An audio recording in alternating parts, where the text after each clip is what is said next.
miles to go before I sleep. Number one, I want you to decide right here, right now, if you haven't already done it, that you are going to vote, Georgia. You're going to vote to make Brian Kemp the next governor of Georgia. Okay? Remember, these elections are won by the people that show up, right? And remember, friends don't let friends vote alone. Go out and find a family member, a neighbor, at worship, at work, and just, grab them by the elbow and ask them, have you voted yet? And if they haven't, make sure they get to the polls before they close on election day in 5 days. Second thing is I want you to do is I want you to go tell somebody. I mean, the truth of the matter is I've been thinking a lot about this time 2 years ago. There weren't a whole lot of pundits out there that thought the president and I would be moving to Washington, D.C. But Georgia knew different. Thank God. But I tell you what, I never doubted it, neither did he. And I think the reason was because we were out with all you. And we saw the enthusiasm. We knew that people across Georgia were talking to one another, that people here in Dalton were talking to their neighbors and friends. And so that's what I want to encourage you to do this time around. You just say, I ran into Mike the other day in Dalton.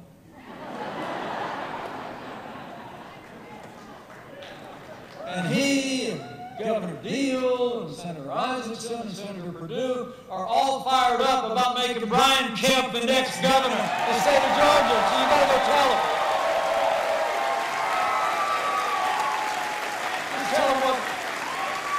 Tell them about this good man. Tell them about this man of integrity. Tell them about the foundation in his life, the great family, his proven conservative record, be able to build on the momentum of the state of Georgia. Tell them about the choice that we made. Just tell them with Brian Kemp in the State House. You ain't seen nothing yet.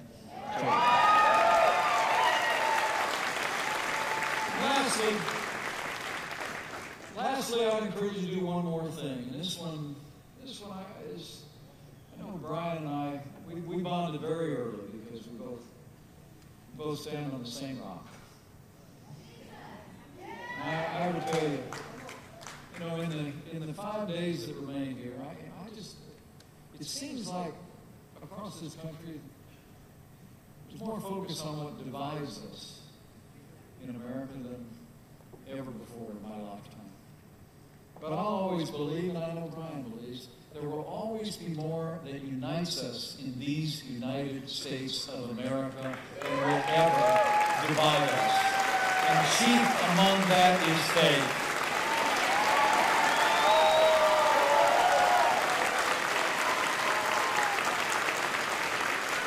The American people have faith in one another. Our faith in freedom is grounded in our belief in the boundless capacity of any individual to improve themselves, give them the freedom and the opportunity to do it. But it's also grounded in that other kind of faith.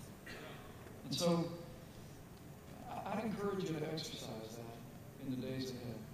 And on this one, I know that Brian and his family won't mind. I'm actually not talking about a candidate or a campaign or a party or a cause. In these two divided of times in America, I just encourage you to bow the head and bend the knee and pray for America. Pray for all the people of America.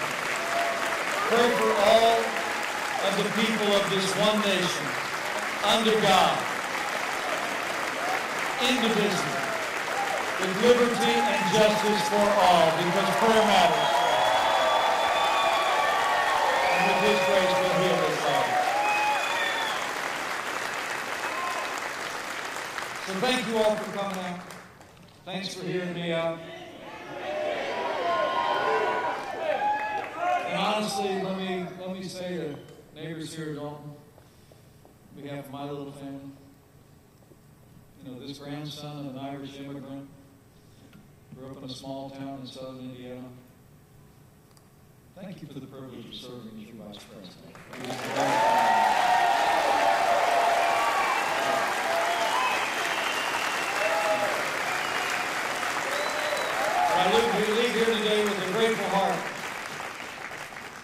renewed confidence. I really do. Seeing all of you out here today, I'll tell you what. With Brian Kemp in the State House, with renewed Republican majorities in the Congress of the United States, with renewed Republican leadership at every level all across the state of Georgia, President Donald Trump in the White House, and with God's help.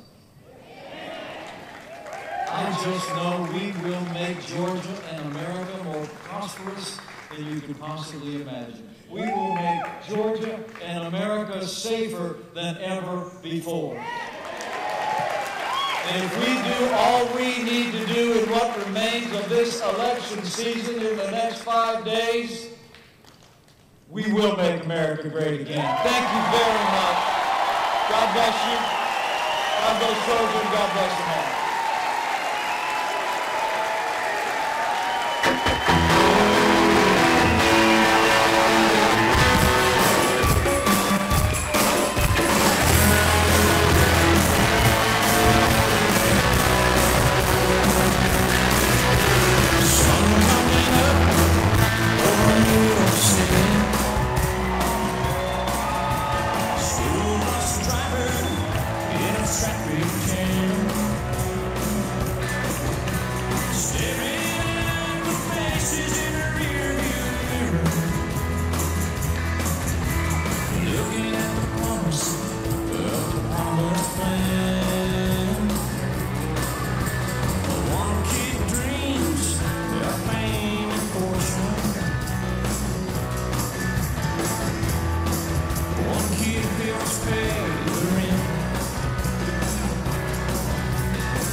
but rather it lives and thrives in making sure that everybody is lifted by the community, that everybody, it lives because the baseline is not just what I want or what I need or what's going to fill my pocketbook, but recognizing that what is good for everybody is good for us.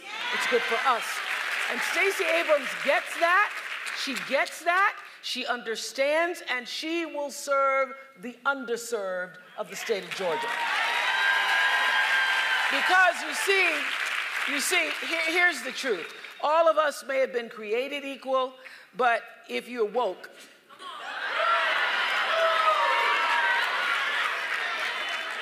if you woke just a little bit, you got sense enough to know that everybody is not treated equally. The reality is this. The reality is we see injustices, big and small, all around us every single day of our lives. And I know it's easy for a lot of people to feel that you have no power against those injustices. But this is what I'm here to tell you. This land was made for you and me. This land was made for you and me. That's not just a song, that's the truth. And I will tell you that we are not powerless. Every single one of us has the same power at the polls. And every single one of us has something that, if done in numbers too big to tamper with,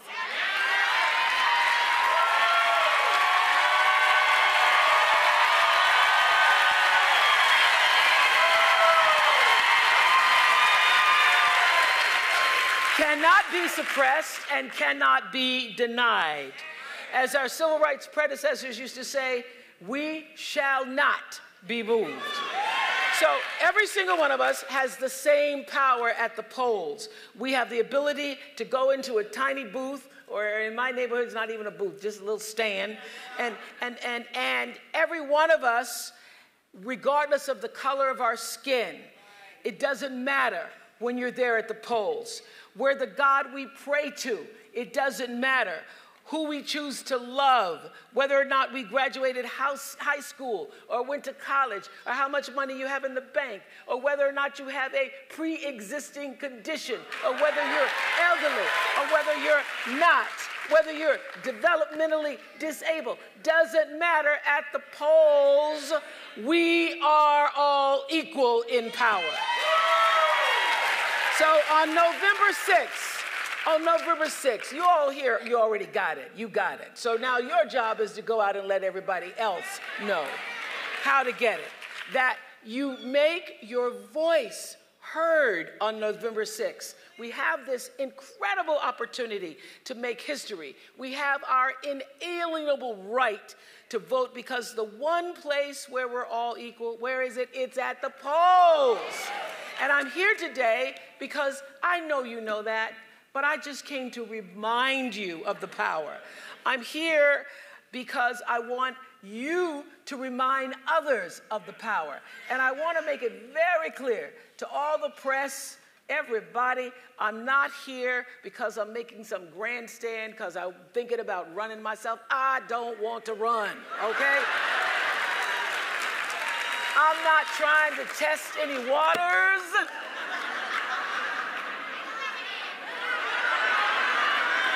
Don't want to go in those waters.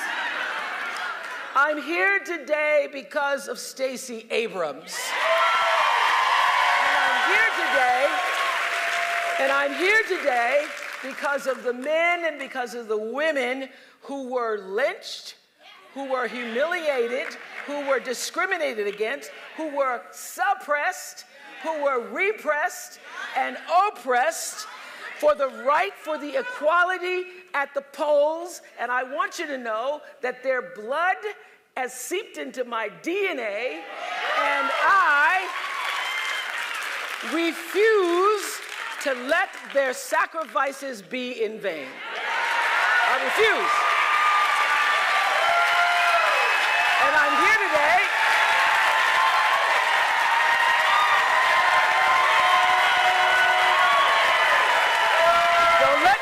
to turn you around.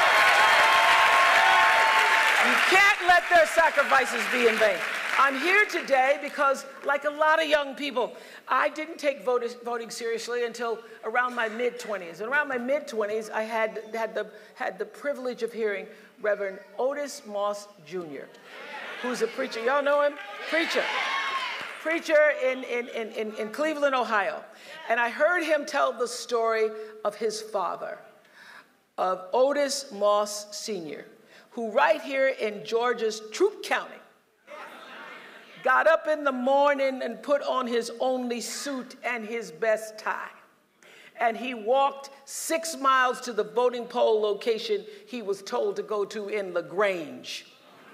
And when he got there, after walking 6 miles in his good suit and tie, they said, "Boy, you at the wrong place. You're at the wrong place. You need to go over to Mountville." So he walked another 6 miles to Mountville. And when he got there, they said, "Boy, you at the wrong place. You need to go to the Rosemont School." And I picture him walking from dawn to dusk in his suit, his feet tired, getting to the Rosemont School, and they say, "Boy, you too late. The polls are closed." And he never had a chance to vote. By the time the next election came around, he had died.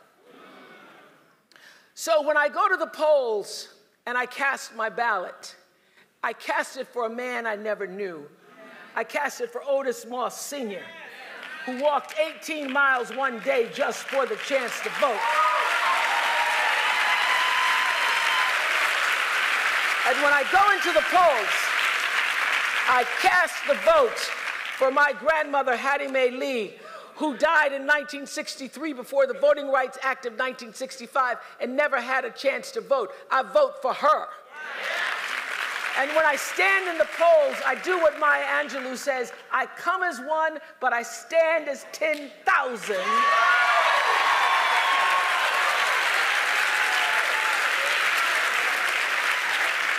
For all those who paved the way that we might have the right to vote.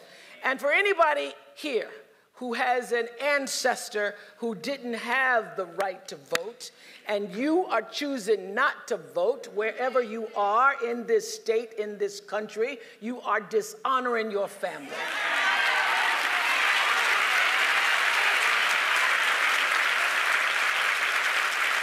You are disrespecting and disregarding their legacy, their suffering and their dreams when you don't vote.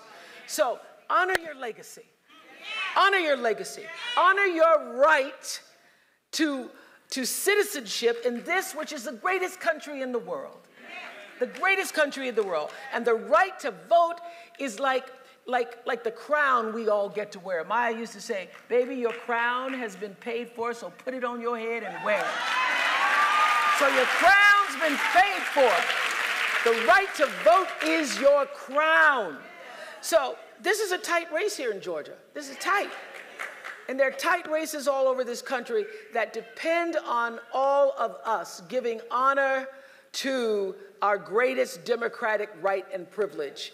So let your vote make the difference. Let your vote count. Let your vote speak for you. If you're a woman, let me just talk to the women for a minute.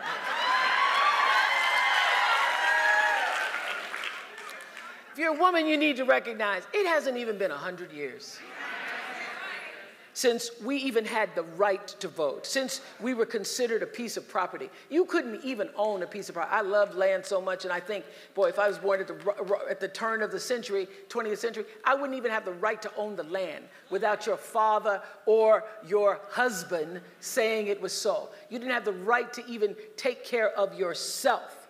So you didn't have a voice, and now we do. We as women people need to stand united and vote our values. Vote your values. Vote your conscience.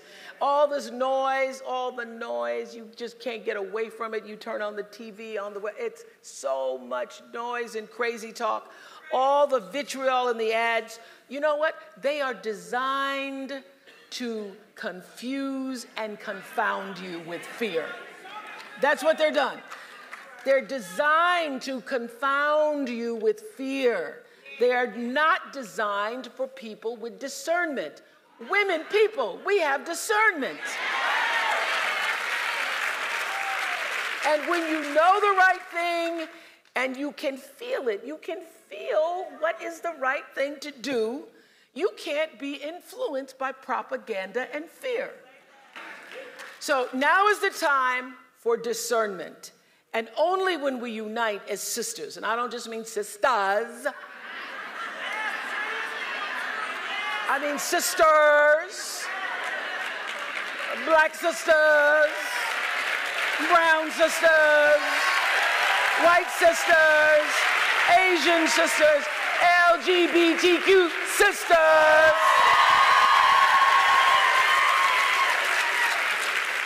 When we all unite, I know for sure a change is going to come. So I'm here today to support a change maker.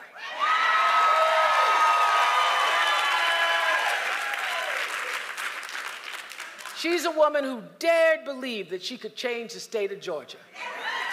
And she is dynamic. She is so inspired and inspiring. She's bold. She's bold. She's bold. And bodacious. She's a Georgia warrior woman. Ladies and gentlemen, Stacey Abrams.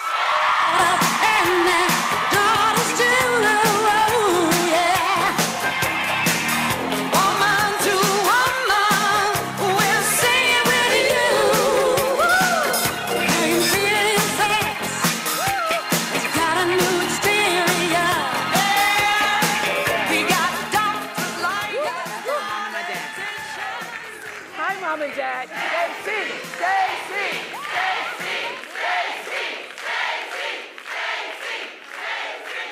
Oh, fun. Great, great, great. Thank you, guys. Thank you, guys. So much. Ah, beautiful. You get a vote, and you get a vote, and you get a vote. All right, spread the word. Great to be here with you. Great to be here with you. Everybody gets a vote. I'm with you. All right, we're going to talk for a few minutes and then take a couple questions from you all.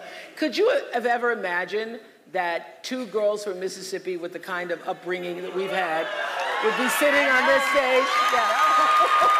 Not at all. I'm still not quite certain I believe I'm sitting here. I'm having a little bit of an out-of-body experience, but it's fun. It's awesome. I love it. I love it. I love the fact that you had to pull over to the side of the road. Yes. I do love that. So, you know, I am intrigued by your story, as have so many other people been intrigued by your story, but more than intrigued by this idea that you would actually dare to take this on. I have found in my own experience that when something major is happening, there's something inside you that feels like it's a calling.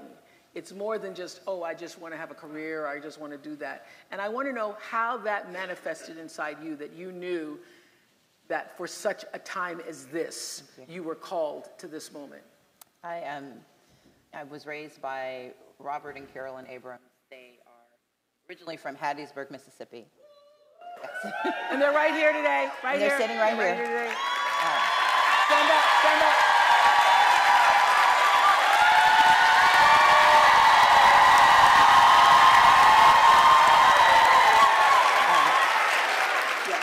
They used to make us go and volunteer, which made me a little irritated because I'm like, we're poor too. Why are we volunteering? And my mother's way of saying it was having, you know, no matter how little we had, there were more people with less. Your job is to serve that person. Yeah. My dad was more succinct. He was like, having nothing is not an excuse for doing nothing. Wow. But it instilled in me two things. One, I believe poverty is immoral. I think it robs us of our humanity. I think it robs us of opportunity. And I think it's solvable. But the second piece is that I realized when I was in the legislature that the person who sits in the governor's office decides access to education, to health care, to jobs, that Stand Your Ground was not created by the president. It was created by the governor of Florida. That mass incarceration didn't start in DC, it started with the governor of California. That the erosion of the social safety net did not happen in '94, it happened in the early '90s with the governor of Wisconsin. And Jim Crow never had a federal law. It was all states that stopped Otis Moss from being able to cast a vote. And so for me, the calling is that this was the moment. 2018 is our time because we can't wait any longer. And do you think that there's a basic misunderstanding in our culture about midterms and what the role of state representatives and governors do that causes people to not to get out? Well, we spend a lot of money. Billions of dollars are spent telling us who the president is, what the president does. But also for communities that have been vulnerable, it's been federal law that's changed our lives.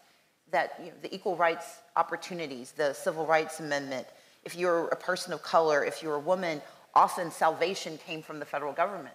What we forget is that they were often solving state-created problems. And that if you could engineer the problem at the state level, you can engineer the solution at the state level. Right. So we all know this. Anybody who runs their own business, whether it's a cupcake shop or whether you're a teacher, funeral home. Hello. Funeral home. We need you. Anybody knows, any kind of business you're running, that the key to getting anything done is leadership. So how has everything that is, because I always believe everything that has happened in your life prepares you for this moment right now. How has everything that's happened to you informed how you will lead this diverse state with all of the communities and all of the people? I recently told a story of my first major loss. I applied for a scholarship, and everyone said if I was the first black woman to win from Mississippi, I would be a shoo-in at the national level. I won in Mississippi. I did not win. I did not win the Rhodes Scholarship, and that was a lofty prize, but it devastated me because I started to think I wasn't smart enough, I wasn't good enough. I decided not to take advantage of certain opportunities. But the more I thought about it, the more I realized losing prepares you for success. And so standing for this office, being the first black woman to try for this job, it's not a function, I think I'm gonna win, but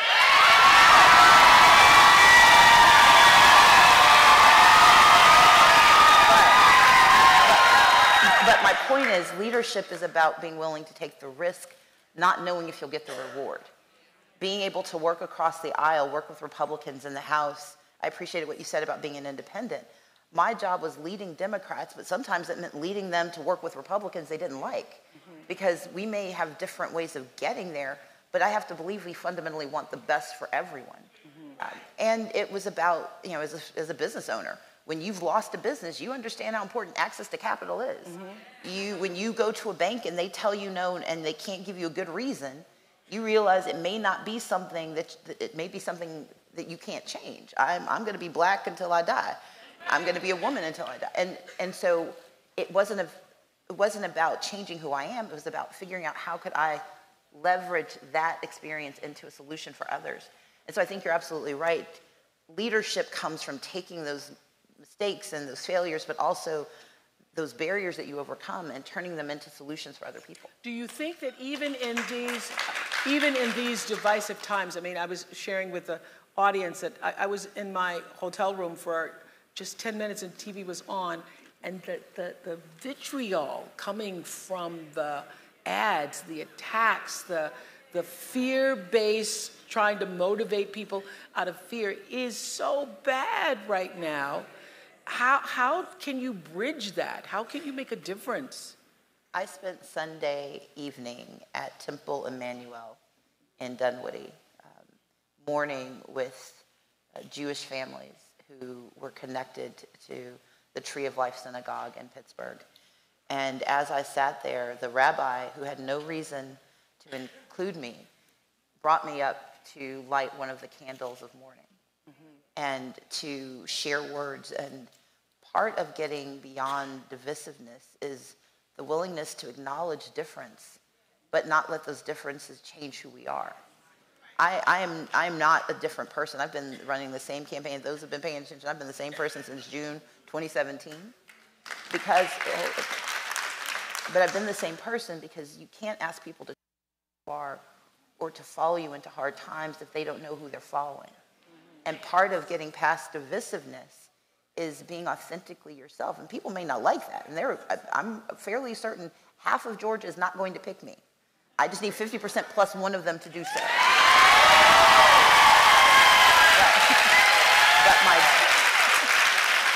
But my job is going to be to serve all of them. And that's why I went to Forsyth County. I went to Dade County, but I've also been to pockets of Atlanta that don't believe that anybody sees them either.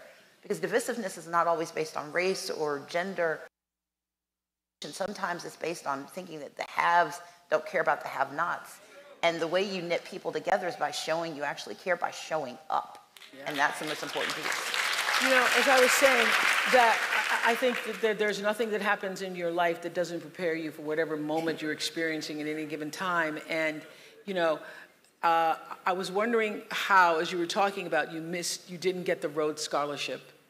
And having student loans and student debt, first of all, it's amazing we get to live in a country where you can still be paying your student loans and run for governor. Yes. Yes. So I would like to know, I think this is actually an important question. What has debt taught you?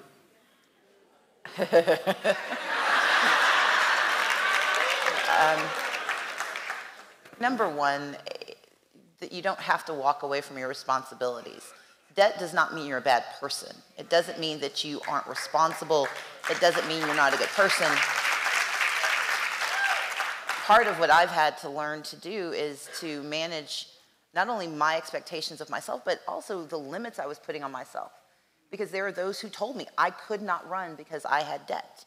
There were those who told me that because I'm on a payment plan with the IRS, I could not run for governor. And number one, you were kind enough to call me bold. They considered it a very bold thing to do, but part of it was, I know how to manage a budget. When you don't have enough and you got to do a lot, you learn how to manage a budget.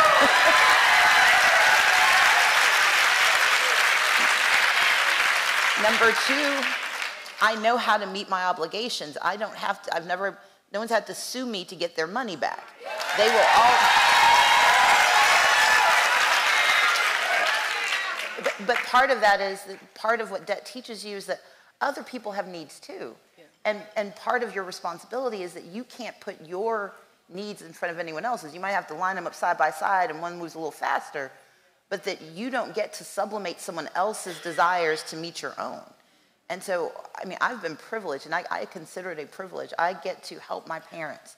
I get to help my niece. I get to help my grandmother. When my siblings have called on me or when I've had to call on them, we've been able to stand together. And all of us have gone into some debt to do it. But because we've gone in together, we are lifted up together. And I think that's what debt teaches you. I know that you speak a lot about your relationship to faith, and I was wondering, has your faith been tested during this campaign? Have you said, Jesus, where are you? Where are you? Yeah. So my parents are pastors, and they've had to pray for me. Sometimes I have to remind myself that you don't say certain things when you believe in God. But yeah, I mean, look, when you know who you are and you know whose you are, it is hard to have someone tell a lie about you. It is difficult to meet meanness with kindness. It is hard to remind yourself that you have to think about the whole Bible and not just the verses that make you happy in that moment. And so, you know, I lean on the teachings. He is. But I also, my parents taught me that faith is more than words. It is deed. It is how you behave, and not how you behave when it's easy. It's how you behave when it's hard, when no one's watching, when you can do something to your opponent that would move you ahead, but you know it would scar your spirit. That's the moment where faith is truly tested, and I've done my level best to never fail that test. All right. We have a couple of questions from the audience. I don't know who's in charge of that, but hello? You are, okay. Hi, my name is Melissa, and this question is for Stacey. I wanted to know what your plans are for making sure that our schools finally have resources that they need so that our kids can get a quality education. Our schools are so underfunded, and I'm very concerned about it. Thank you. Melissa? Yeah. Thank you. So in the state of Georgia, in 16 years, the Republicans have managed to fully fund education one time. And conveniently, it was an election year this year. But here's the thing.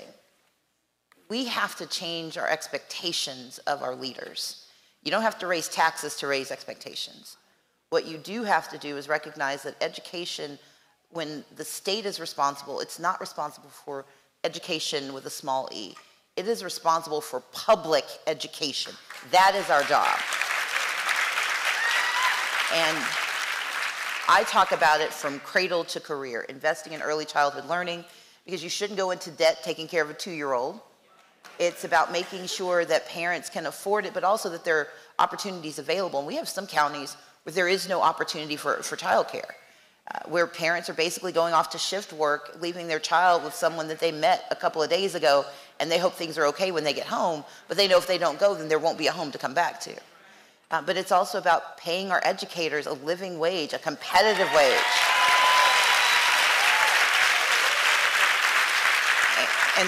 And I use educators because I mean our teachers, but I also mean our paraprofessionals, our school bus drivers, our cafeteria workers. And then lastly, it's making sure that we understand that a child who comes to school hungry on Monday because they last ate on Friday cannot learn with the best educator. And so we have to have a comprehensive approach to education, wraparound services, where we educate the whole child. And Marietta is actually doing an extraordinary job of that, understanding mental health services for children who have challenges early that become consequences later, that become a drug addiction because they didn't get the support they needed for mental health disorders like bipolar disorder or early onset schizophrenia. It's making sure that we fully fund our schools so we educate the whole child, and that we make certain that everyone in our school system is treated like the humans and the people that they are so they can be successful.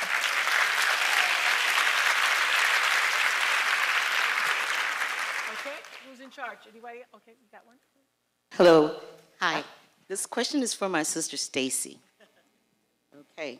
It says, one of the biggest things I worry about here is health care, and hospitals keep closing in small towns, and doctors and nurses are being moved out.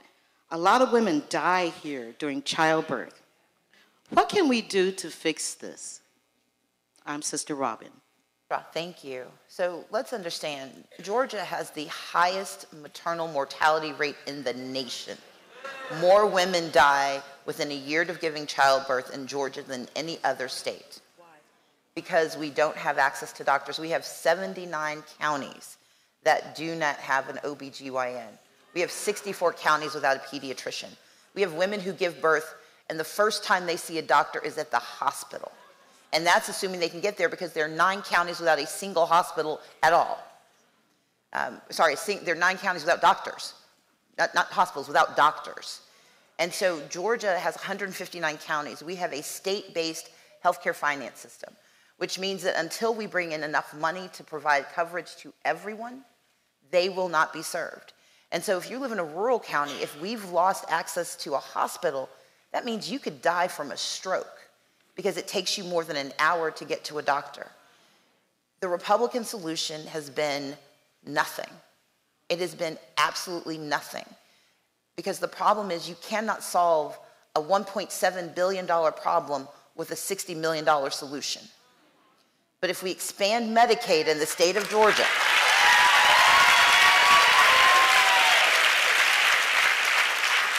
if we expand Medicaid, we do three things. Number one, we provide access to health insurance for 500,000 Georgians, including 25,000 veterans and their spouses who are denied access because they are considered too wealthy for regular insurance but too poor for Medicaid.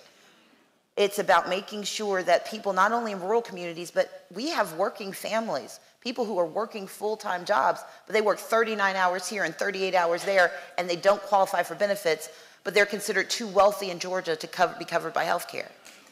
We can create 56,000 jobs in Georgia, and we can do mental health care and substance abuse treatment in the state of Georgia. Right now, the #1 provider of mental health care and substance abuse in Georgia is not our hospitals, it's our prison system. In Georgia, you are more likely to be treated in prison, which means we are incarcerating you for being sick. And once you're incarcerated, you can't get a job, you can't get housing, and when you get out of jail, you're not entitled to health care in Georgia until we expand Medicaid. And so for us to pay doctors, to reimburse nurses, to create clinics, to save rural hospitals, to make certain that families are actually productive and healthy instead of getting metformin to take care of high blood sugar instead of being on dialysis for 20 years.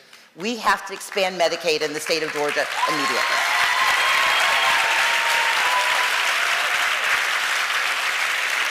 Are you already thinking about what you will prioritize when elected? Like what will be the first things you do? Oh, yes, I have. No, #1, Medicaid expansion is #1 on my list because, and Sarah Riggs-Amico is here. She's running for lieutenant governor, and Sarah and I are in lockstep. Sarah, stand up.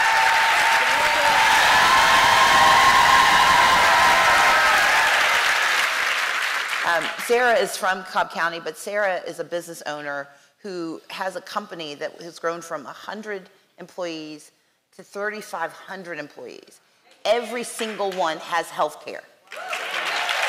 Every single one. She also has daycare. And so what she has been able to do while growing her company is something Georgia can do while growing its state. If we expand Medicaid, we stabilize rural communities. We allow rural communities to get jobs because no one's bringing a company to a place where you can't get a doctor. Right.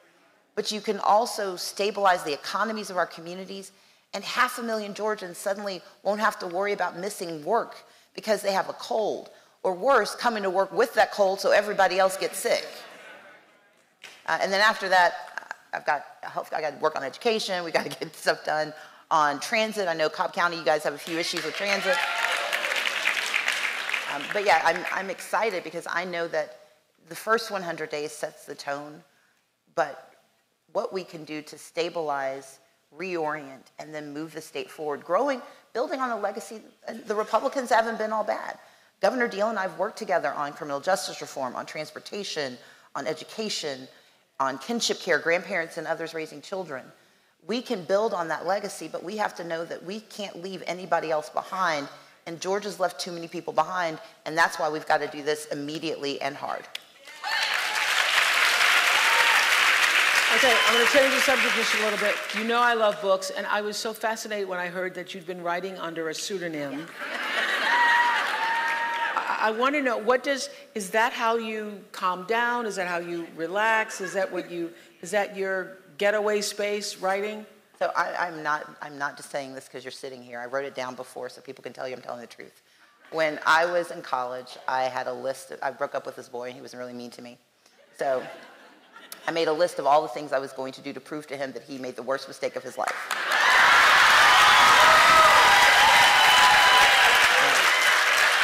I have one of those moments too, I know.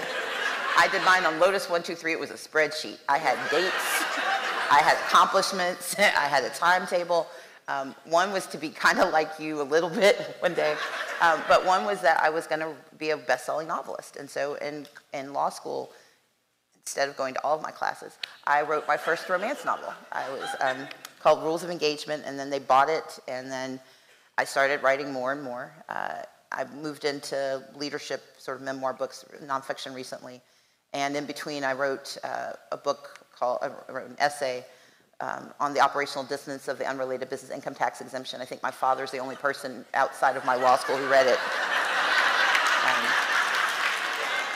But yes, I love writing. Writing makes me happy. My mom was a librarian before she became a pastor. So before my mom and dad became pastors, my mom was a librarian, and we would sleep in the stacks. So we literally grew up around books. I love reading, I love writing, I love storytelling, and it's cathartic. Plus, I get to kill a lot of people. I write romantic suspense, so I kill a lot of people first. And those who survive get to fall in love. So what are you doing? That's wonderful. What are you doing to sustain yourself? Because this is grueling. What do you do? Do you have a favorite TV show?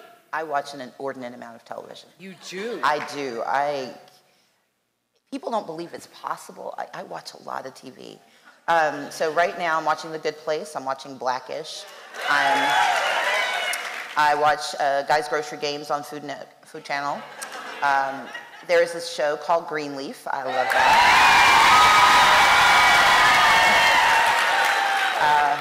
I watch reruns of Star Trek Voyager, Leverage. Okay, I watch a lot of TV. Oh, that surprises me that you have the time. I don't sleep a lot, so I watch a lot of TV. Okay, so what are you going to do November 7th?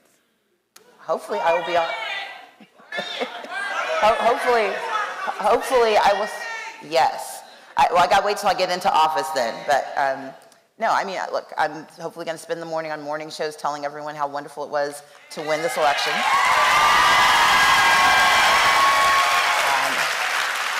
And then I'm going to finish a book.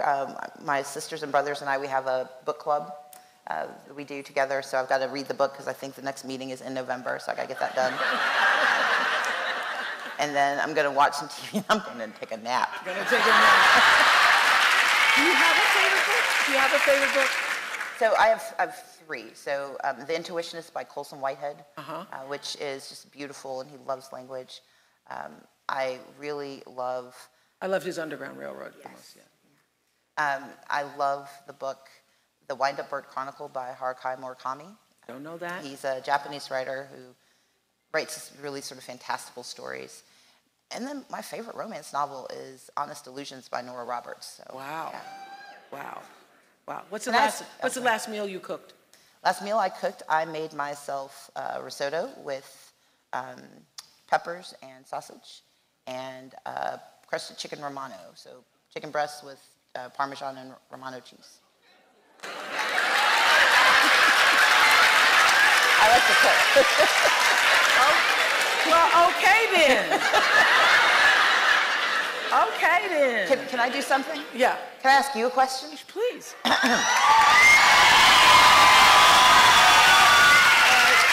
I'm ready. Miss Winfrey. Yes. So you talked about why you vote and why you're here. Can you talk about the moment where you were most afraid and how that transformed how you think about the future?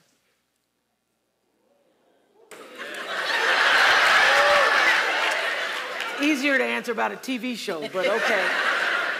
The moment I was most afraid was when I had ended the Oprah show after 25 years. I made that decision myself and was stepping into building a network, and I had every media outlet in the world saying I should have kept my day job. And it's hard not to hear all the negative stuff and not let yourself be impacted by it. And I had a come to Jesus meeting with myself outside under my oaks. And you know that thing where you literally pray, I surrender, I surrender, I surrender all, and give it to Jesus. And I said, please help me see whatever it is I'm supposed to be seeing. And I changed the paradigm of what people were telling me was a struggle and turned it into an opportunity. That's what I was able to do. Yeah, thank you for that. So we know that everybody in this audience is going to vote. Who's already pre-voted?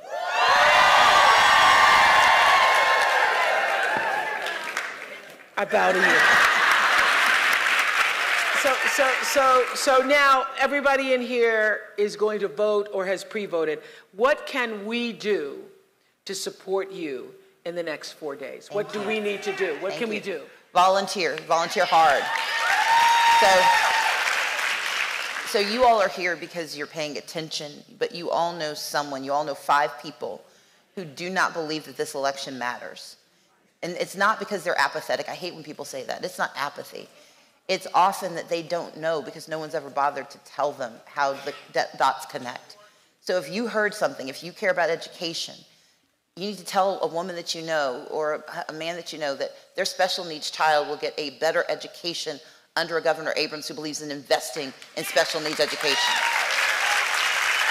But I need every one of you to find 5 people every single day between now and Election Day and get them to vote. I need you to call people you don't like, call people you're mad at, call people you broke up with.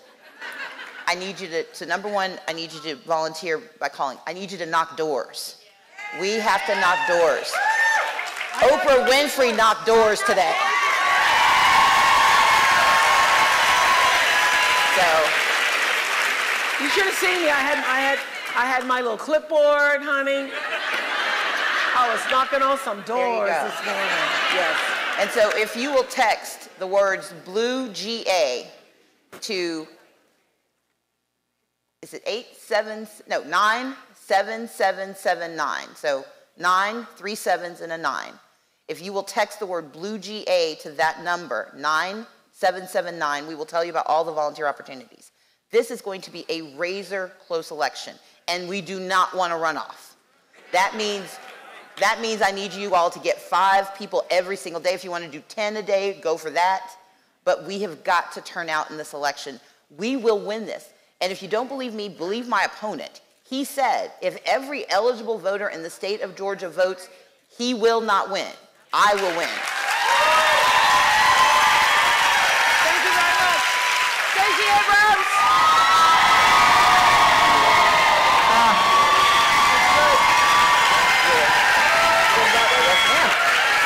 Thanks, everybody.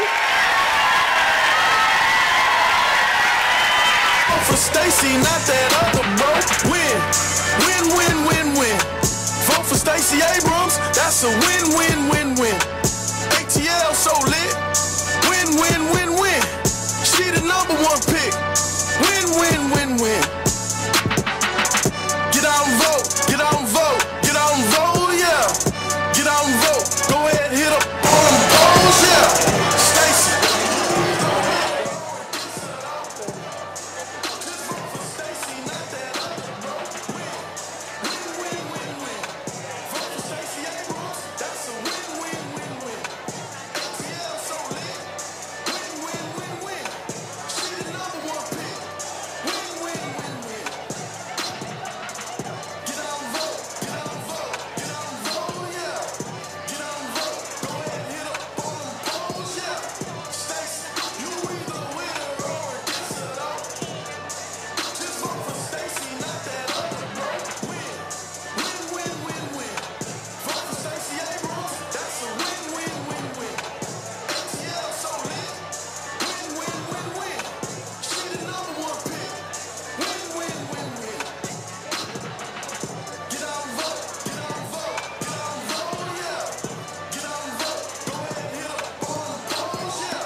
Hey, all is good. Thank you. You're welcome.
Do you already have your mic? I have my mic. Are you just WX?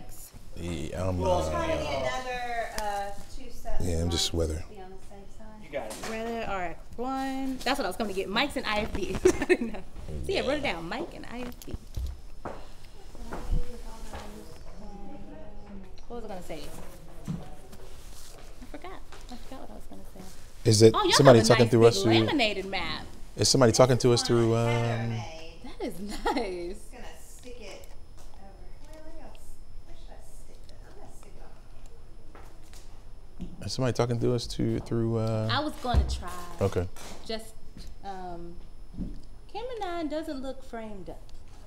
We need to flip this prompt. No, I mean they can turn it. I mean they they can can, turn it? Okay. yeah, they can turn it. I don't, so yeah, they may be looking at this one right here. Oh. Yeah. We have Or even, in fact, yeah, that's up right there. So it's showing. They just put it back in position. Yeah. But they can turn it. Turn the actual inside of it. Yeah. I need to learn how to do these things. 'Cause they were all in a meeting, and I had to pull them out of their meeting. I feel bad. Oh, upstairs. They did say that. Having a meeting. Even that's weakening. this counties you're talking about right here. Did you see where they were? True, weather. What were the other counties? True, that's my county. I know. That was significant weather, bud. Oh. LaGrange. I'm the LaGrange bureau chief. I called Granddaddy because I just knew he was at the Stacey Abrams rally. He was. Is that where they are in LaGrange? No, yesterday. Oh, yesterday. Oh, today. Where are they now? Tuesday. Where's Oprah? Oprah is in Cobb County somewhere, Marietta. Marietta? Mm-hmm. And Kemp is in Dalton. Does that sound right? Yes, he was in Dalton, I think. I didn't hear where he was. No, he was like North E. Northie. Northeast. But then I thought he was going to Savannah, which feels very far away from Forsyth County, which is where they said, is Dalton and Forsyth, are they close?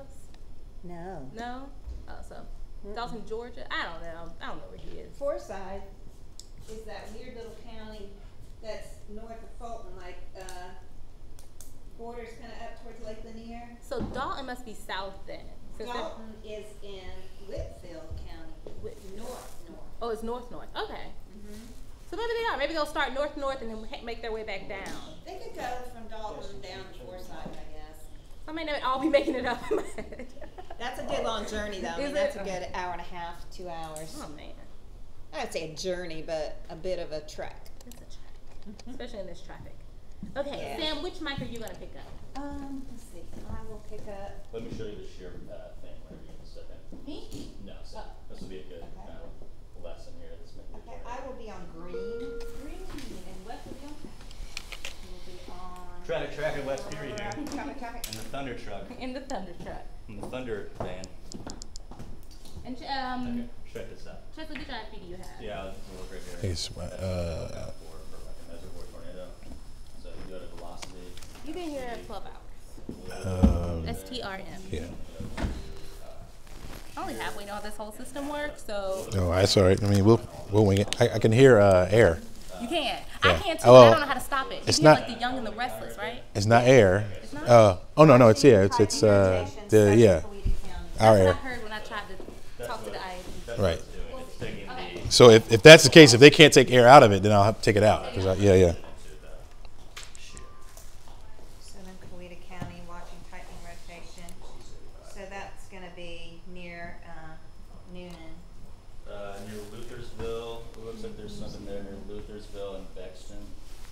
Right there. And it's moving East or northeast? I believe it's east this way.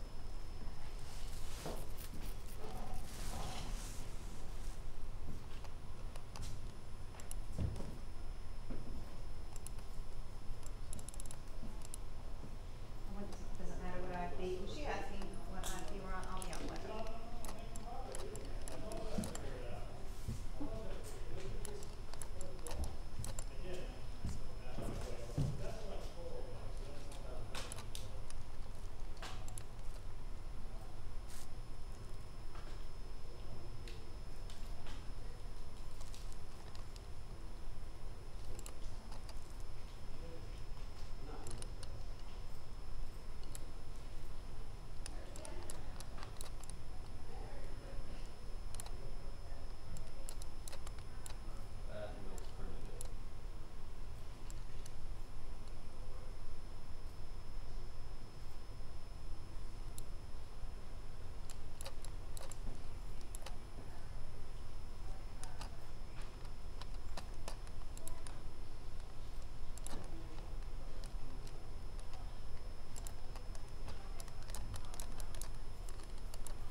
We're watching some tight rotation. This is a Doppler indicated tornado down there right now. We've been watching this line of showers and thunderstorms making their way toward us, and as it continues to push in, we're looking at how it's starting to bend a little bit as it continues to push further in to our particular area. Let's zoom in here just a little bit here, and you can see exactly where we're talking about here. Here's Harrelson, here's Peachtree City right here, I-85, right along or just to the east of I-85 is where we're looking at perhaps a Doppler indicated tornado, and I want to get some information up here for you. This tornado warning will last, Wes, how long is it set to last? Until? 2:30. 2:30 this afternoon. Again, that's extended for parts of Coweta County, southeastern Coweta County, and into parts of Fayette County. There's the latest information right there. 2:30 this afternoon is how long that will last. Let me get this off the screen here and then show you exactly where this thing is headed. Moving up toward the northeast right now, roughly at about, was it 40 miles per hour? 50 miles, 55 miles per hour. So this is a really fast moving storm system, folks, that's making its way further off toward the northeast. So we put this track on here. You can see Sonoya, you're in the line of fire. If you are looking at us right now, you definitely want to take the necessary precautions. Fayetteville as well. If it continues to hold on, McDonough and up to Conyers as well, we'll continue to watch this. These are typically short-lived tornadoes that have been popping up. We've been tracking this whole line as it was back off to the west of us. And back there, we've been seeing these tornadoes begin to pop up. And now they were lasting about 20 minutes or so on the ground. Some of them indicated on the ground as they continue to push up toward the northeast. Now, again, this is for Coweta County. You see where Peachtree City is right here. This is I-85, just to give you some bearings here. Between Peachtree City and Harrelson, there could be a tornado on the ground in your particular area. We don't have confirmation that it's on the ground. Again, this is Doppler indicated, but we've been tracking some of that rotation, that tight rotation that has been associated with it. The line of strong rain and winds continues further up into South Fulton County as well. So if you're watching us in Union City, for example, you're not under the tornado warning, but you could be experiencing some gusty winds associated with some of these thunderstorms that are pushing into our forecast area. Now, let me just push this up just a little bit here, take this information off the screen for you just to give you, again, just a few more, a good indication of where this exactly is here. Bear with me just a few minutes here, folks. Again, a tornado warning in effect for our viewing area in South Coweta County and parts of Fayette County, southern Fayette County here. All right, so right over toward the Grantville area is where we're looking at this possibly beginning and now starting to move across Route 29 over toward the Moreland area. You can see Gordon Road here, Blackjack. If you're familiar with these areas, folks, you definitely need to take the necessary precautions. Blackjack over toward Tunin, also into Luther Bale Road. Again, if you're in Sonoya, you definitely need to batten down the hatches. With this storm system moving about 50 miles per hour, this will bear down on you rather quickly as it continues to push up toward the north and east. Again, I want to put a track back on this once again just to show you exactly what we're talking about here. And also, we can put the wheels up here as well. Now, if we track this out, folks, again, 55 miles per hour out, places like Stockbridge, Irondale, you're in the line of fire for this particular storm. Fayetteville, certainly, as it continues to push further off toward the north and east, we'll be watching that as it pushes in. If you can hear me back there, as far as mixed minus, can you fix the mixed minus for us? That way we'll be able to communicate a little better. So again, folks, a tornado warning in effect right now until 2:30 for southern parts of Coweta County. Circulation looks like it's just southeast of Moreland at this particular time. Again, that is not a confirmed tornado, but what we do is look at the signature on Doppler radar, and it shows us that rotation in the upper atmosphere. Doesn't mean that the funnel has made it to the ground yet, but certainly if you're in these areas, you definitely want to take the necessary particular warning. So right now, looking at the National Weather Service, it says it is starting to weaken just a little bit. Again, that bending that you see, here is where the bowing that takes place is where we see some of the strongest winds. Right now, not seeing much of that, and even the National Weather Service saying this is starting to weaken just a little bit, but they have it lasting until 2:30. So at about 15 minutes from now, we may see this begin to expire. But I don't want you to put your guard down yet, folks. As we take a look at what we're seeing out here right now, the very heavy rain right along this line is where we're seeing a lot of those gusty winds. Earlier, we were seeing this kind of rain wrap. Now we're seeing that heavy rain on the leading edge, and that's where you're going to get most of the gusty winds. Winds so far as a history with this have been up to 40 and 50 miles per hour. Some getting a little bit stronger than that. Some gusts maybe a little bit powerful than that as it continues to push through. That type of wind could knock some trees down. Of course, those could land on power lines and also create some power outages as well. Not to mention the very heavy rain that's associated with the line that's pushing through the area as we speak. All right, I do want to get this back on here for you once again, folks, just to let you know, if you're just tuning in to us, we do have a tornado warning in our area. You're looking at two right now, one up here to the far northeast, that is pushing into Tennessee and almost out of our area, but this one down here over toward southern parts of Coweta County and into Fayette County as well. Peachtree City, you're experiencing that heavy rain. You're close to where this warning is right now, but you're not in the warning area. You may be experiencing some gusty winds as well. This line continuing to push further off toward the east. You even have it down here in Meriwether County as well. And it's anywhere along this line that we could see some of these tornado warnings continue to pop up. This one, again, lasting for the next 15 minutes. So, if you're into Fayette County as well, please be on the lookout for these storms moving into your particular area. All right, as we take a look here, we can get this to work there. All right, here we go. A little bit further down to the south, you can see that line extending down from Luthersville. Again, moving into parts of Meriwether County as we speak, pushing further over toward the east. This line moving at 55 miles per hour at last check. Was there any more information coming out from? Yeah, from David Nadler. We have that it looks like the circulation just southeast of Moreland, it's weakening. It's starting to weaken at this time. Do you see that on the signature? We were looking at it earlier. We were looking at it had like a little bow in it, but now it's starting to flatten out just a little bit and starting to break up as well. Especially that batch that if you see over here toward Peachtree City, that was a little bit further down to the south. Now that's pushing further up to the north as well. Union City, Tyrone, you're in the vicinity of this where the warning is right now. In fact, if we can just put the veils on here right now. Let me just put another product up here for us to take a look at, folks. Did they fix the mix minus? They're still working on the mix minus situation, Chesley. All right, thanks so much. All right, so here is where the tornado is, or where we think the tornado could be right now. Between Moreland and Luthersville, that's where you have the polygon there. Again, headed toward the Sonoya area, up toward Peachtree City, extending into southern parts of Fayette County. If that holds on, could move into parts of Henry County and could be moving into southern parts of Clayton County as well. Now, as we take a look at the veils here, again, not a whole lot that at least I'm seeing right here. And you guys can take a look at this as well, at least where we think the circulation is. Now I can see where it could be seeing a little rotation, but not really a good signature, at least from the radar, at least from the veils that I'm seeing right now. You guys see anything else? We could take Max 2. I may be able to show you a little bit better of where this, at least really broad area of rotation is. And actually, we can actually point it out right there with what Chesley's view is. If you look kind of south, west, or pardon me, more like west of Harrelson, see how we have that little brighter area right there that's being zoomed in on southwest of Blackjack. That's really the only obvious indication that there is at least some sort of rotation. You can see a little bit better on the reflectivity.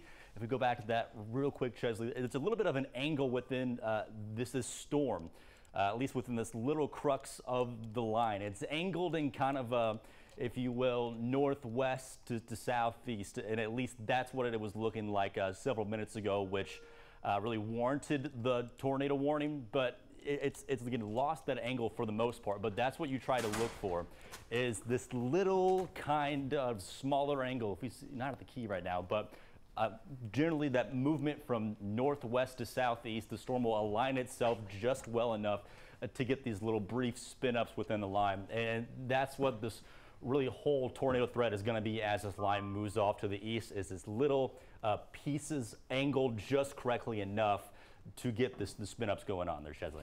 They're saying the worst of this should be east of Moreland right now, and they're leaning towards canceling the warning very shortly, Chesley and Wes. And there are some other notches as well. If you look down toward Meriwether County now, we do see a little notch there as well, but you'll get that up and down this line. So we could see tornado warnings pop up throughout the line that's pushing through the area right now. Again, let me put that warning back on the screen. Again, that tornado warning in effect until 2:30. So we got another 15 minutes, folks, to look at this particular cell that's pushing through the area. I do want to put a warning on this, or at least a track on this showing you at about 55 miles per hour moving up toward the northeast. They just canceled the warning. So yeah, I'm still headed towards you in Sonoya, also over toward McDonough as well. You need to be on the lookout for this system that's moving up in your area, Irondale, Conyers, Covington. This whole system, or this line of showers and thunderstorms, is starting to move in your particular area. If a tornado warning happens to pop up again, of course, we'll be here. We'll continue to update you. You can also check us out on our Facebook pages, Twitter pages, as well, as we continue to keep you updated on these developing storms that's in our area. Further off to the north right now, it looks like mainly rain. The storm's weakening a little bit. They had a tornado warning, as you can see, was up there toward parts of Tennessee and Dade, Walker County. That has expired as well. There are no more warnings out there right now, not even any watches in effect. We'll continue to monitor the system and keep you updated as we go along.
That computer stinks.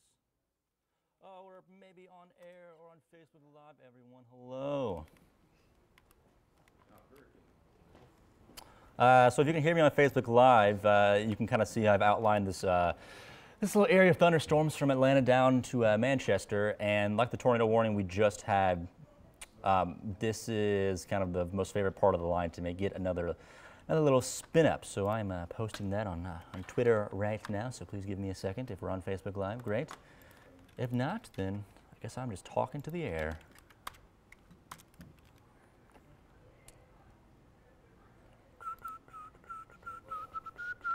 Looks like Chesley's computer is on Facebook Live currently. And we need Duel. I'm going to go tell him. We can just call him probably, unless you want to walk over there. Okay.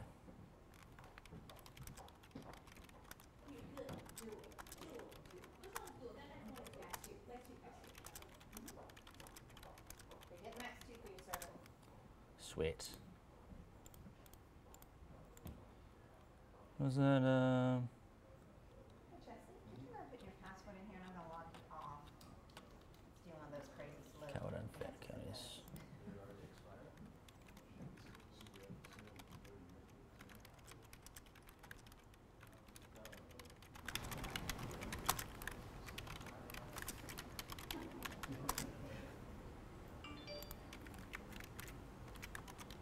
I think before you were clicking over here, that's fine. What's the old? We just modified that. Do you have a new one in the last 3, 4? It was on this one here. It's not popping up. So we're starting that one. Then I'll have you live?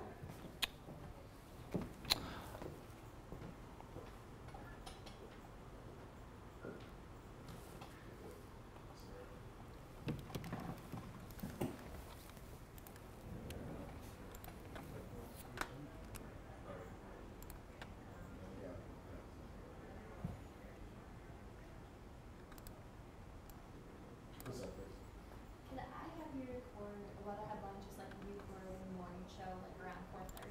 Okay. Thank you. Well, that's what it is.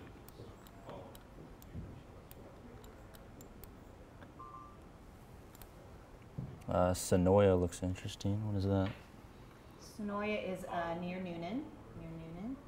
So it's that would be Coweta County. Okay.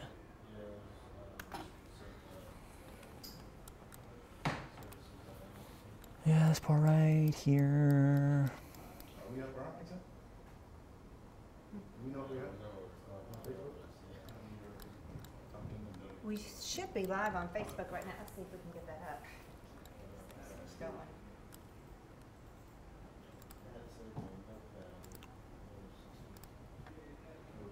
It's right next to the radar site, so that's good. So I think they. His mic is up. Yeah, you're hot.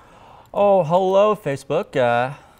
We just dealt with this tornado warning in Coweta and Fayette County, and now I am doing what the radar operator is doing, the National Weather Service, and that's looking for all these little nubs within the line right here. What they're looking for, what you're looking for if you're going to get a tornado, is a kind of piece of the storm that orientates itself this direction right there, from kind of the northwest to the southeast.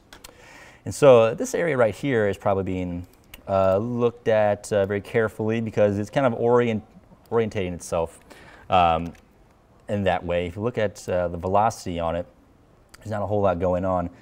And this is probably a really good area for the radar to examine it, because you get a really good look at the line of storms the closer it gets to the radar side. It sees all the levels, all the levels of the atmosphere with all the pieces of the storm. So that little circled area between Sonoya and Harrelson, that looks a little suspicious at this point, but obviously nothing to warrant any sort of tornado warning.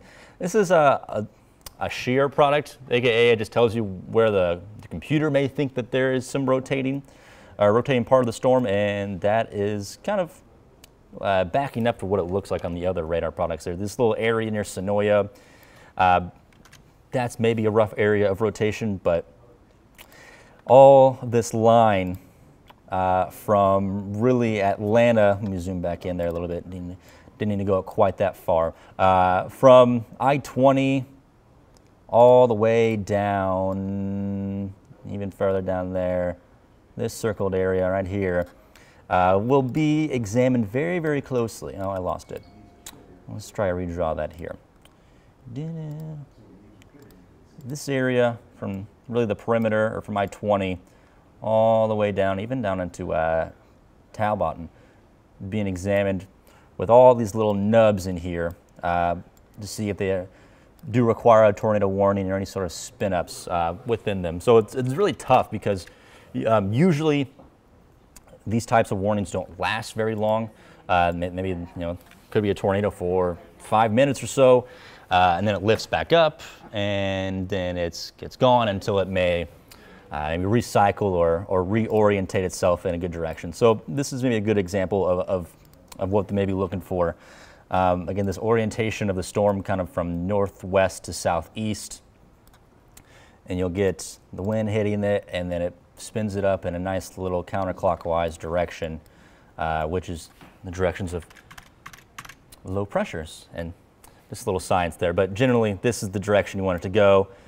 The winds will hit it, and then it'll spin it up like that. So that's what will be monitored for the next couple of hours as this area of thunderstorms moves through. And really, I don't even know if thunderstorms is the best characterization of these, because there's not a whole lot of thunder and lightning with these. I have the lightning product turned on, and I don't see anything. In fact, let's just do a lightning query on the entire line and see if we actually have anything going on here. And there's lightning. We're just going to do this whole big area. And it looks like there's no lightning strikes at all, really. Let's try that again, maybe on a different thing. Maybe it'll show us something different here. There's a more broad view. So all this line, there's no lightning strikes at all.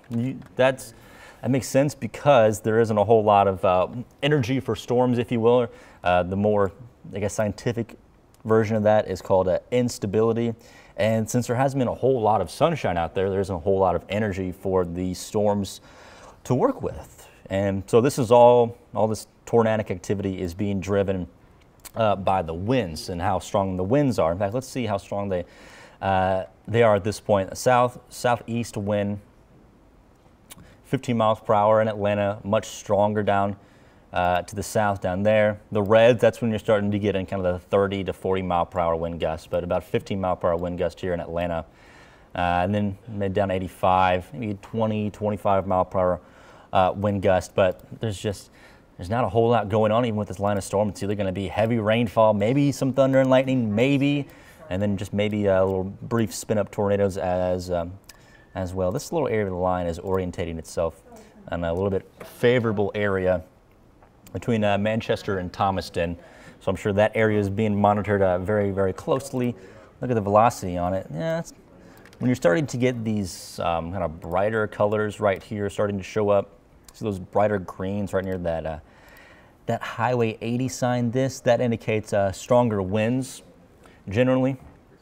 We can get a little burst of it, maybe if it was a little more concentrated, maybe in this little circle right here, that may kind of give an indication that there is some sort of a burst of wind, and that may constitute maybe a brief tornado or a weak tornado warning. But here's what this line of thunderstorm looks like right now. I mean, there's no watches or warnings in effect for us at all, and it's just pretty much a line of heavy rainfall. In fact, here, and we're kind of on the cusp of Midtown and Buckhead, where our station is located.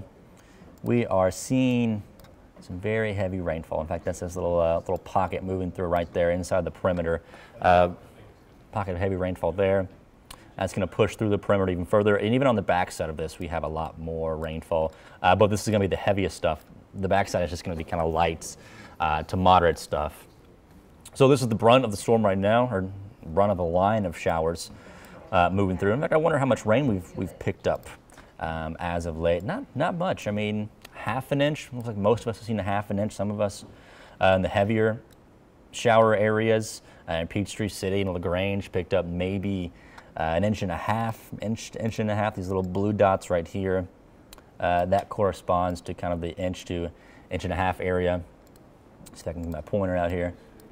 It does not want to behave.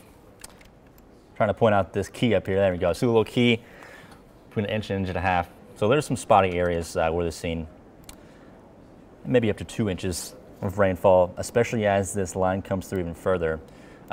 We'll probably find maybe some more spots of maybe 2.5 inches. There's places in like central and western Birmingham have picked up a decent amount of rainfall over there. In fact, let's see how much rain they have received. Looks like, yeah, oh, that doesn't look like a very accurate amount. 1/2 inch. I find that hard to believe, but there are probably spots with about an inch and a half within eastern Alabama. Let's take a look at the current radar image and see how the line is continuing to progress through what is essentially now kind of right smack dab in central Georgia, raining heavily here inside the perimeter of Atlanta. This line is moving at a pretty good clip too. It's moving at about 40 to 50 miles per hour. So that's good news because we want to get the worst out of here as quickly as possible, and then we'll just enjoy the kind of dreary rain for a dreary evening. Some folks sleep better with the rainfall, and I think it may not last into the overnight hours, but it'll probably be some good sleeping weather to start with as we get some drizzle, really light conditions. Maybe some strong winds right now that just moved through Riverdale into Stockbridge. The reason why I think that is because this area right here is kind of the more pronounced part of the line that is leading ahead of it. That we look at the velocity, and that's not too impressive.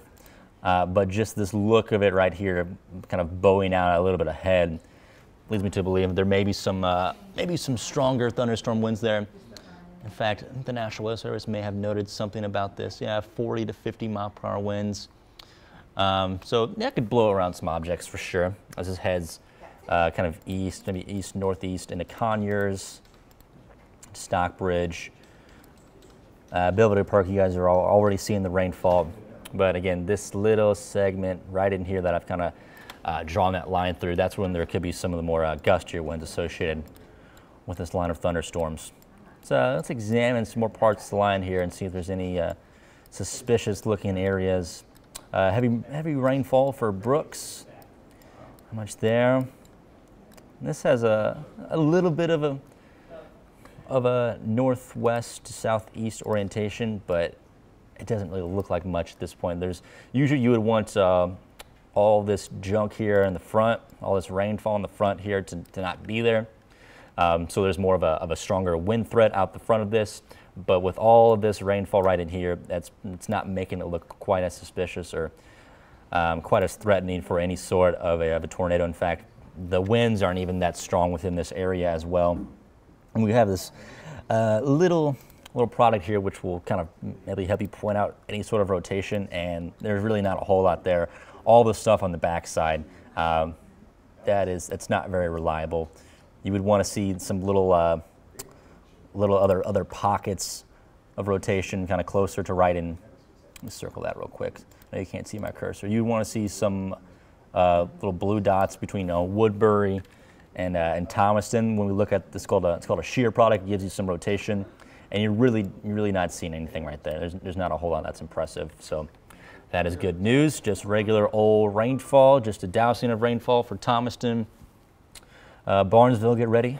You guys are about to get on the rainfall action, and there's just a lot of rain on the backside of this. This is good because we will take the rain. We're in a little bit of a drought, especially across. Oh, not too bad. This has actually improved since last week. We just got a new drought outlook today, and there was a considerable amount of drought kind of in this little corner of eastern Georgia right here, but thankfully that's been reduced in just this little spot. But hopefully as the rain continues to push through, we'll get rid of that little bit of a drought as well, and hopefully the winds up here across far northern Georgia aren't too bad to blow all the leaves off the trees, the pretty colors and fall foliage. Finally beginning to at least get towards their peak. I think the Georgia Forestry Commission labeled this first week of November as the peak with the most widespread colorful leaves. So that is good news, as the wind threat isn't too bad up here, and it's a little bit more concentrated to this kind of central or southern branch of the line down in here. So that's good news. Also good news is we're not seeing any sort of warnings come across, just generally areas of some gusty winds that may blow around some light objects, but there's not much to speak of, and we'll continue to call that good news. But we got another, I'd say, couple of hours until we could maybe totally discount this little area right down near Macon. I know that's not in the viewing area, but that's a little bit, that's orientating itself a little bit of a better way. Let's see if we can change our radar sights here and maybe get a better look at that. You want to find, when you're examining these storms overall, the idea is to find a radar site that's closest to the storms, because you can get a better look at it. And it looks like the Warner Robins Air Force Base will give you a good look. So I'm going to zoom in down there. Not very impressive. Just maybe a broken area of showers and thunderstorms from Maracus up to Butler. So that's all good news there. And we'll continue to hope that that is good news. I wonder if I can show you guys another area of storms that we're going to be watching for tomorrow here. So I can pull up this other radar product here. There we go. All right. Bear with me for a second as I pull this up.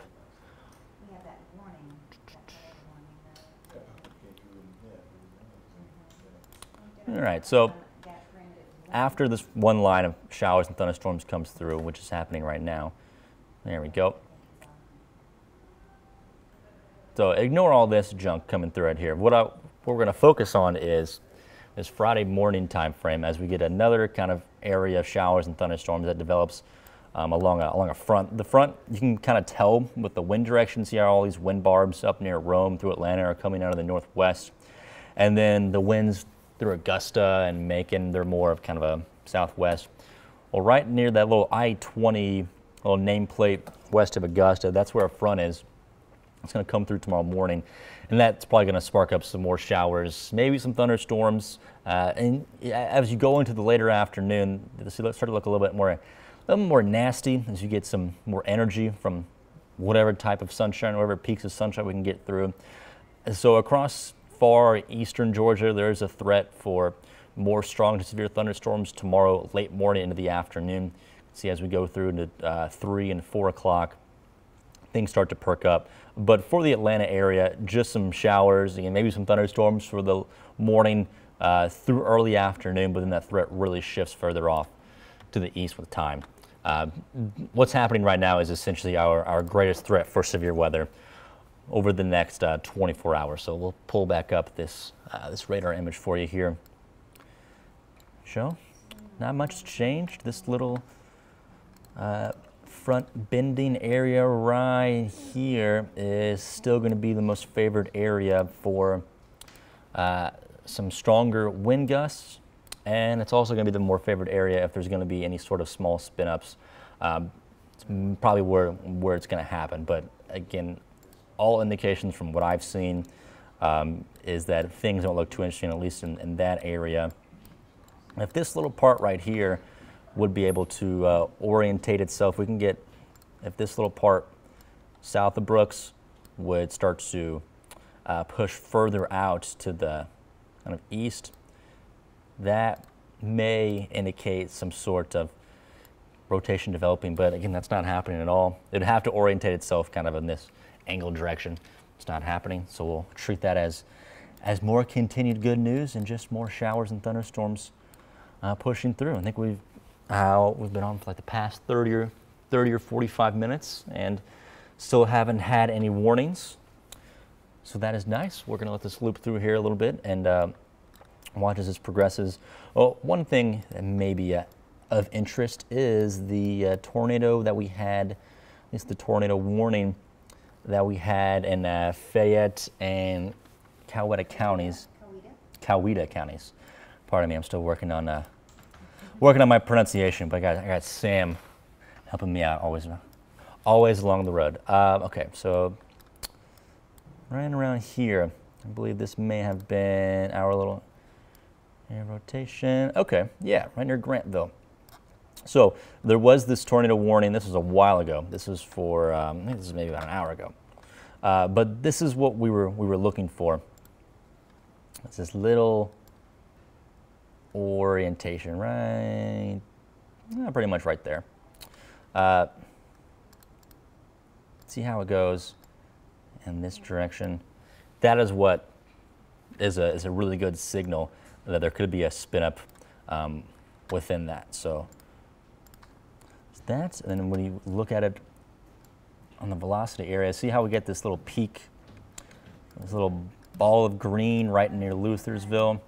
That's not the classic kind of, green and red signature that you see, but that's also another indication that you can watch on the radar that there is some burst of wind or a quick spin up, and you can watch how it goes from Grantville or south of Grantville, and then to the west of Grantville, further up to the line. So these are all little spots where there was some indication that there was maybe a brief tornado there.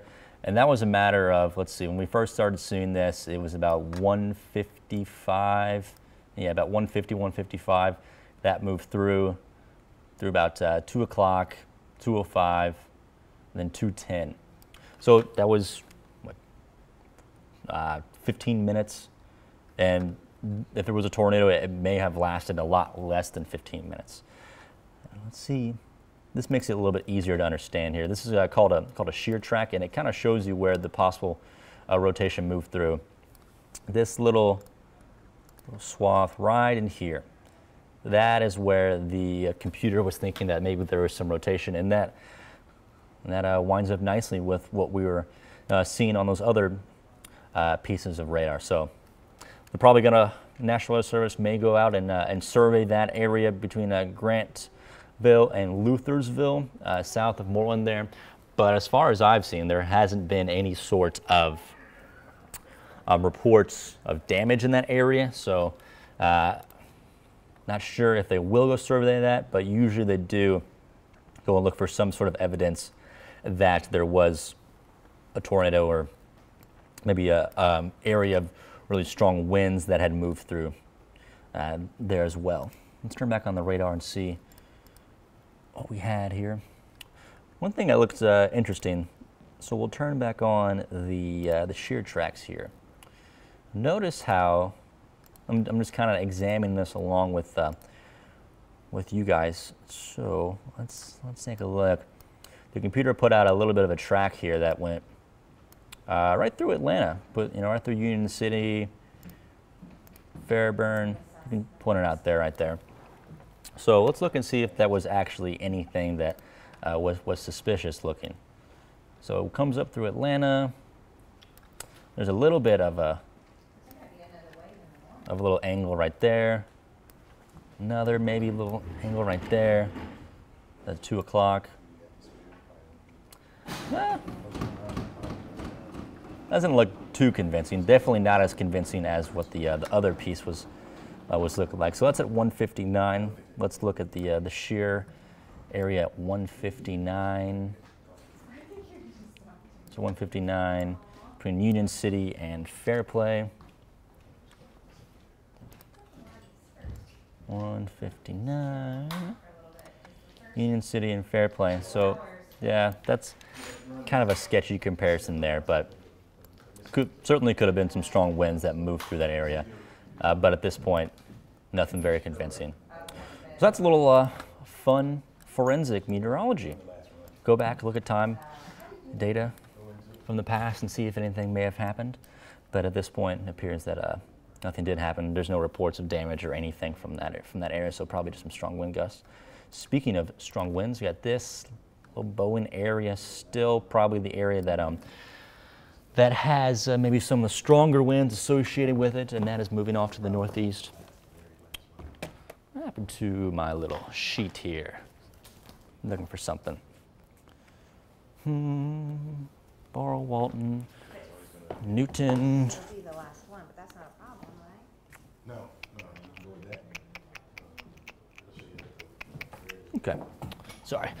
Just looking at something over here to correspond some things the National Weather Service has said and related to the counties and what I'm seeing on the radar. But again, everything just run of the mill. All good to report, just showers. And again, probably not even any lightning, which is interesting. So usually to get lightning, you need some sun energy. Sunlight has to pass through, or some instability, if you will. And look at that, there's really not a whole lot going on. I mean, even the little bit is probably over-exaggerated somewhat. Look down here, closer to Panama City, all those lightning strikes, those kind of correlate a little bit better with where the higher instability is. So the more instability or energy for storms, usually the more lightning you have, and that's matching up pretty decent as it's kind of on the higher level there of our scale. Turn off the fun keys there. Let's go back home and let's look at the rain, because that really affects a lot more people than what's going on down in the Panhandle of Florida. So the looks like the brunt has, for the most part, moved through the perimeter. Looks like maybe 285, right along eastern 285 is where some pretty gusty winds are. Moving into Lawrenceville, McDonough, you guys are gonna get some rainfall. It looks like it's already raining in McDonough, but maybe some gusty winds into McDonough, Locust Grove, Thomaston into Milner. Milner, is that how it's pronounced, or am I saying that incorrectly? Milner? I'm sure it was something pronounced a little bit different. Where'd it go? Where'd you go, Milner? Milner? No, it was like right here. It was right. Oh no, it was like along at 75. Butts County? Yeah, I think so. Oh, it won't show back up on our map now. Oh, there it is, right there. Oh yeah, Milner. Okay, still learning. Yeah, we just had a spotter reporting that it's getting some good old heavy rainfall, and that is more good news. In fact, as this rain leads ahead of this main line of showers, that bodes well for our severe risk. It's usually a hindrance for any sort of spin-ups that try to develop. And so if there's going to be a favored area for any sort of spin-up, it's going to be right in here. But again, that is just not looking too solid at this point. So we'll keep that as some good news. And even though this little piece right here is orientating itself in this direction, kind of that favored direction, if you will, see how it's incomplete. You don't have a whole lot of, at least you didn't have a whole lot of that connected there. Still not looking very, very solid, but again, this is the favored area for any sort of strong winds and any sort of spin-ups, but nothing indicating that at this point, especially from the National Weather Service. And velocity is not looking too interesting. Let's see what we got here. Had some